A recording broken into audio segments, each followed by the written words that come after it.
Hi, I'm Davy, and I'm awesome. And welcome to Davy's Awesome Movies, where I review the styles of movies that I love, the alternative, B-rated, cult-style flicks.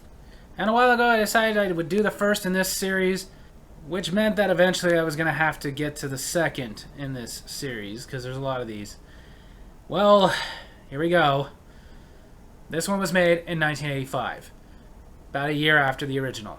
And it was directed by Jack Shoulder, and written by David Chaskin, produced by Robert Shea, and made by New Line Cinema, Heron Communications, and Smart Egg Pictures, and of course distributed by New Line Cinema.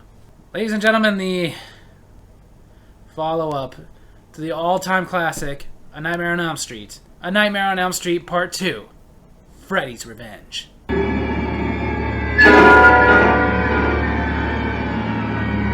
The movie opens with some kids getting off a school bus.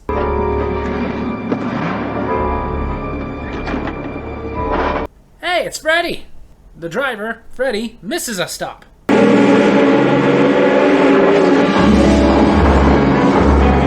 Misses it by quite a bit.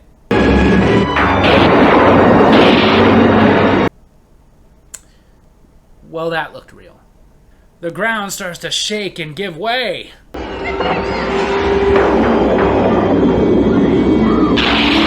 Okay, I know this might be a little scary, but the view?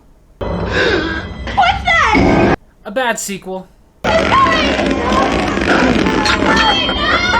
Okay, dude, you want to kill these kids, but those seats are really expensive, and that's taxpayer money, buddy!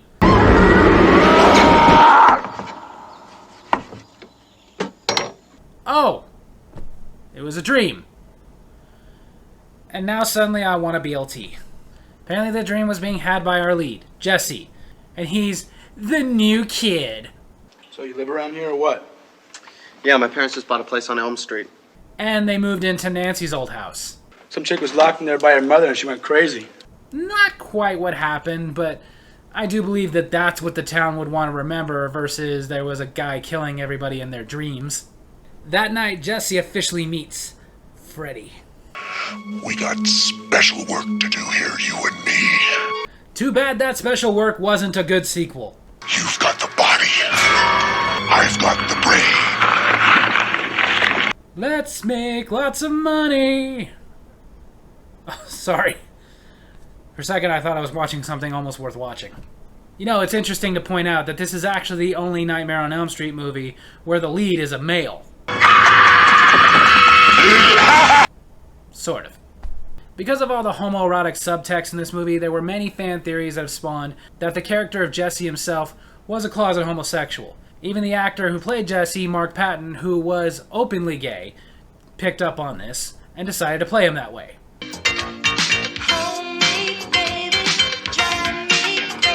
And this dance sequence was one of the reasons that led to these fan theories. Whereas I'm not saying there was no merit to these fan theories, but can we be fair for a second? This was 1985. I mean, heck, go watch Footloose. That guy was like the manliest man in the movie, and watch how he danced when he got pissed. Lisa, the new love interest, comes over and helps Jesse unpack, and they find a diary. His name is Fred, and he keeps trying to take me to the boiler room. It's Nancy's diary that apparently she kept, even though we never once saw her writing in a diary in the first movie. That night, Jesse finds Freddy's glove. Go ahead, Jesse. Try it on for size. Listen to him, Jesse. An authentic Freddy Krueger glove is expensive. And you're getting one for free, you lucky bastard! Kill for me! We'll get to that.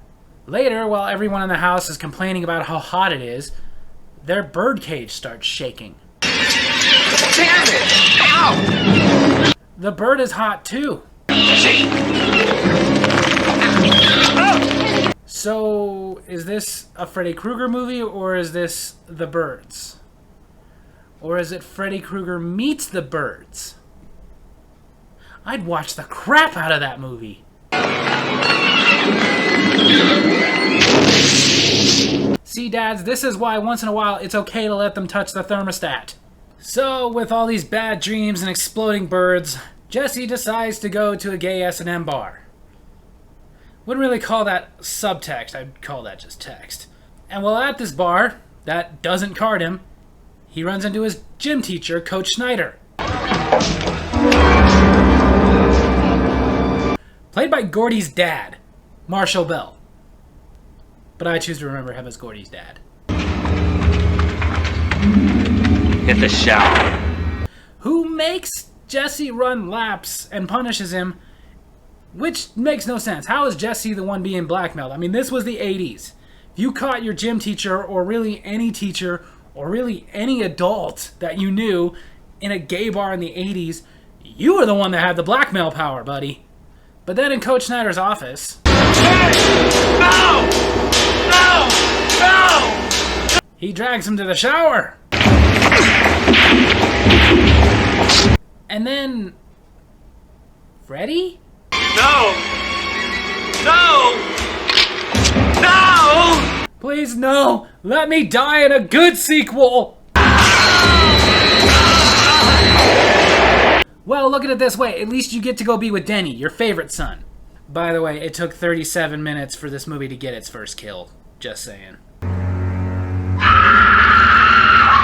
Dude, we get it. You can stop screaming like a girl now. But you know what? To be fair, if this happened to me, that's probably how I would scream too. Good evening, Hans. Does this belong to you? Yes, he's my son. They return him because he was wandering around naked, and they don't know about Coach Snyder yet. What are you taking, son? He's taking whatever will get him through this movie. Can I have some? Jesse's mother thinks that he needs a psychiatrist. Tell you what he needs. He needs a methadone clinic. Methadone. When Jesse gets to school... Snyder got wasted last night.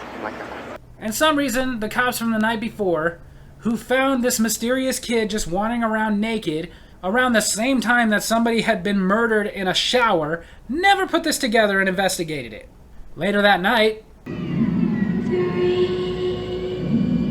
4... Pee, poop, vomit, all at the same time.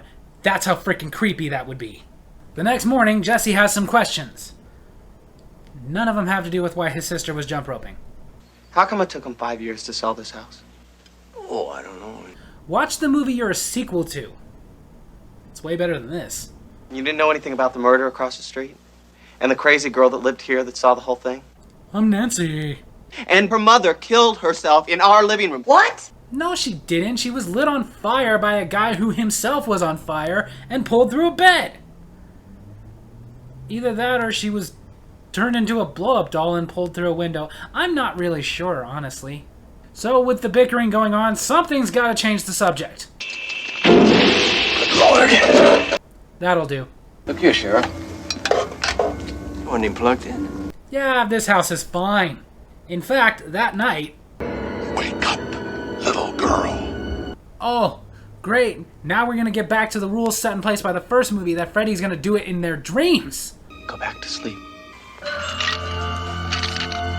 Never mind, that would be consistent with the first movie, and we can't have that. Jesse is stressed, and Lisa wants him to talk about it. I don't know why you're wasting the time with this guy's a bastard crazy. Shut up, Grady. And don't talk with your mouth full. That night at Lisa's pool party, What's the matter with Jesse? he's in this movie. I'd be pissed too. But Lisa just wants him to feel better.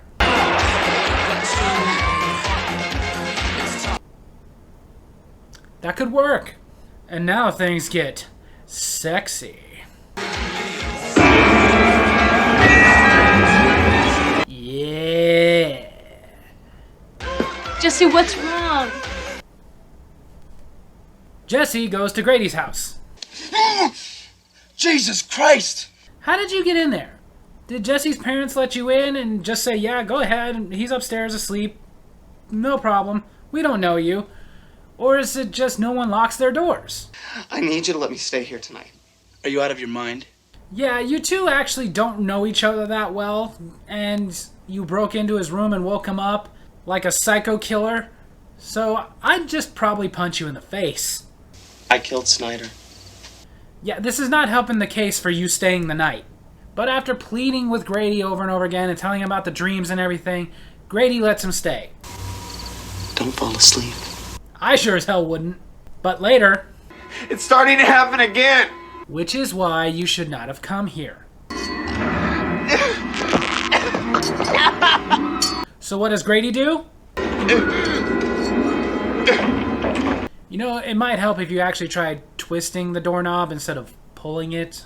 Just saying. Run, open the door! Does no one in this family know how doorknobs work? And since clearly they don't. Open it up! Run! So the moral of this story, kids? Doorknobs twist. Did you ever? I'm just kidding. We still got like 25 minutes left. Unfortunately. Now that Grady is dead...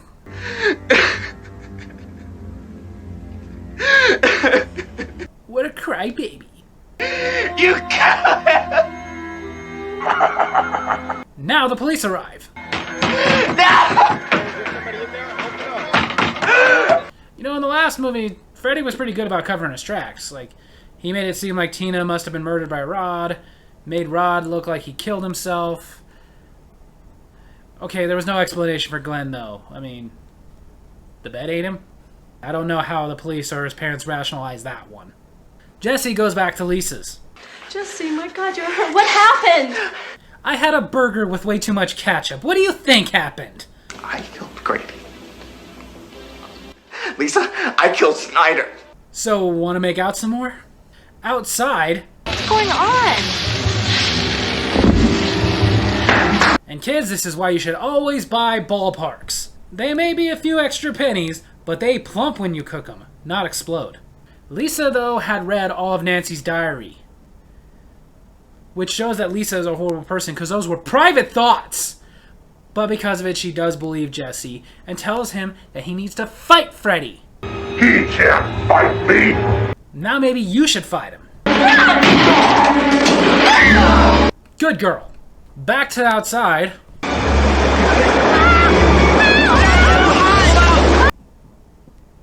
I love me a good heated pool. Back to Lisa. Jesse, help! There is no Jesse! Only so. Sorry, I got bored and started thinking of a good movie. Lisa tries to kill Freddy. And she can't because apparently Freddy is made out of rubber. I love you, Lisa. But Jesse is able to gain some control. But then... Booyaka! Booyaka! Freddy goes on the rampage!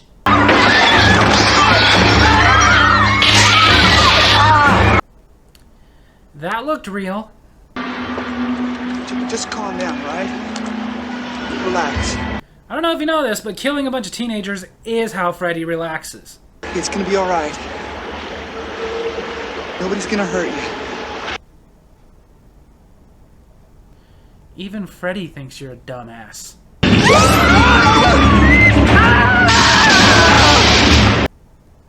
I was hoping you would have killed him better than that. Lisa's dad comes out.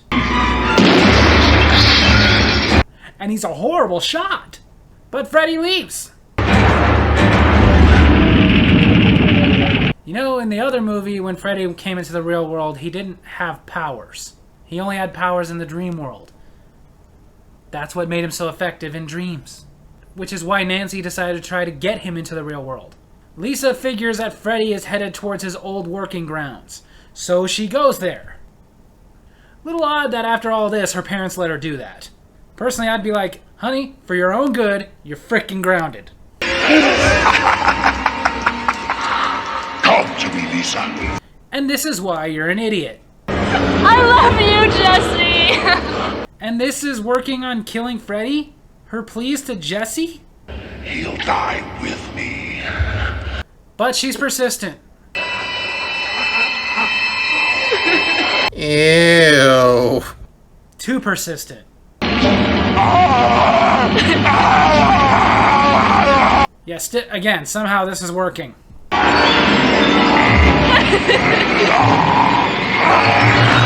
But it looks like Jesse will die too.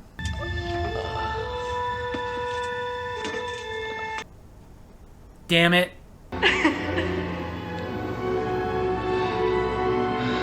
and they break up in a week. Jesse gets back to normal. I can't believe it's actually all over. It might have been if you didn't say that. It's okay. It's all over. Because cliffhanger. But thankfully, they didn't continue this story at all. In fact, they never referenced this movie again. So there you have it. That's the first sequel to A Nightmare on Elm Street, A Nightmare on Elm Street Part 2, Freddy's Revenge. And this movie did have some success with a $3 million budget and $30 million in the box office. However, kind of paled in comparison to the first movie that had a budget of $1.1 million and did $57 million in the box office. But this movie has been hailed as the worst Freddy movie ever. And whereas I don't really like to jump on the bandwagon with everybody else, I kind of have to agree. Even Wes Craven didn't like this script. Not just Wes Craven, but even Robert Englund, the guy who played Freddy, said that of all the Freddy movies he made, this was his least favorite. Even the title doesn't really make sense. It's called Freddy's Revenge, but he's not going after Nancy in this movie. She's not even in it. He's not going after any of the other parents on Elm Street or their children. So who's he getting revenge on? A kid who had the audacity to move into the house? But like we talked about, this was 1985 and there was a lot of homoerotic undertones in the movie, which David Chaskin, the writer, for a long time swore was not really there. It was just because of how Mark Patton played Jesse. But in recent years has admitted, yes, they were there on purpose. And I will give credit to Mark Patton for picking up on that, which of course, he was openly gay, so of course he picks up on maybe this kid's a closet homosexual and used it, which is really the only thing that had any depth in this movie. And I get why they didn't just come right out and say it. This was 1985. That would have immediately sealed this movie's fate, versus it progressively having its fate sealed, because really, I can't fault Mark Patton's portrayal of Jesse. That was probably the only good thing about this movie. But one compelling character in a movie doesn't fix it all. The script itself was very rushed, very thrown together, and very boring. Like, they have Coach Snyder being killed, and they portrayed him a little bit in this movie as being the mean coach, but didn't really take the time to build it up. There was really no build-up between Gordy and Jesse being best friends. They met a couple of days ago at that school. And there definitely was not much build-up with Jesse and Lisa. They were just, out of nowhere, boyfriend and girlfriend, even though he's the new kid, and really wouldn't have had a lot of time to meet her.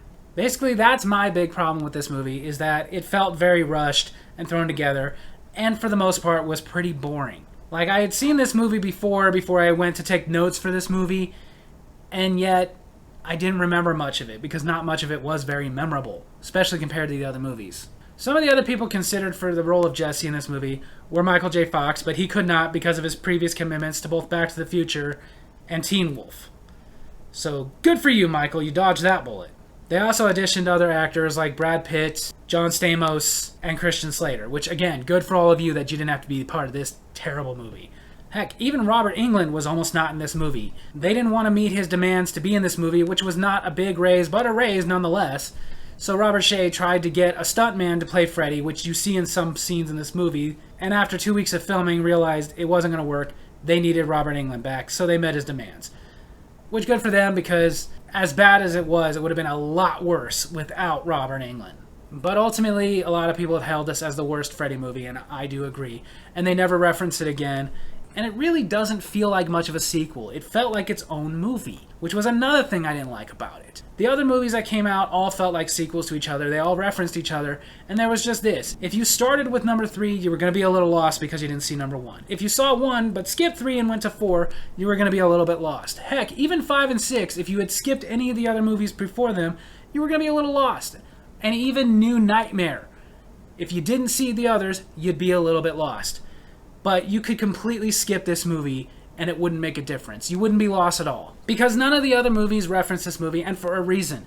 This movie wasn't really consistent with the first one. The rules that were set up in the first movie, it didn't follow. Now, whereas like some continuity got lost along the way with the other sequels, none of them completely, like this movie did. So, the only way I would really recommend you guys watching A Nightmare on Elm Street Part 2 would be if you really want to see all the movies. But if you're more interested in seeing good movies, whereas I wouldn't recommend skipping this one, I would say it really wouldn't make a difference if you did. You wouldn't be lost at all, you wouldn't care, and you know what, probably do yourself a favor because you didn't sit through this. That's not to say all the other Freddy movies were fantastic. They were hit and miss. Some were good, some were not. But I will say that, in my opinion, number 2 was the worst of the Nightmare on Elm Street movies. So there you have it. That's my movie review this week. I hope you guys enjoyed it. And if you did, make sure to hit like, hit subscribe, hit that little bell so you get notifications for when I post new videos, and leave a comment. Tell me which of the Freddy movies were your favorite. Tell me which one was your least favorite. Please don't try to tell me this one was actually good. Love you guys.